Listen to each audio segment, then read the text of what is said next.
Inumpirma ni Department of Migrant Workers Secretary Hans Leo Kakdak na inaasahan nilang matatapos na ang proseso ng pagpapauwi ng bangkay ni Jenny Sanchez Alvarado ngayong linggo. Si Jenny ay ang Pinay na namatay sa Kuwait pero nito lang nagdaang mga linggo. Ibang mga labi ang napabalik dito sa Pilipinas.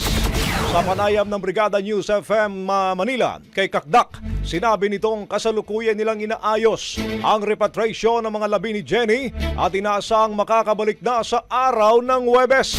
So, sinasaayos na magkaroon ng tamang identification ng kay Jenny at napipinto na rin ang latest bandang Huwebes siya maisasakay sa eroplano pauwi ng Pilipinas. Siniguro naman ni Kakdak mga kabrigada ang masusing kooperasyon sa Kuwaiti authorities at counterparts para sa investigasyon sa nasabing insidente.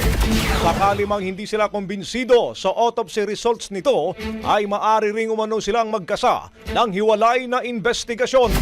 Pinayuhan naman ng DMW ang pamilya ni Jenny na hindi na nila kailangang mag-apila tungkol sa gastusin o mag-alala tungkol sa kanilang mga gastusin para sa repatriation at iba pang tulong pinansyal dahil sagutin na ng pamahalaan ang lahat ng gastos kabilang na ang funeral assistance. Sasagutin din daw nila ang educational expenses ng mga naiwan ni Jenny na 3 mga anak. Ang bahaging ito ay hatid sa atin ng DriveMax Herbal Capsule. Lalaking angat, tumatagal.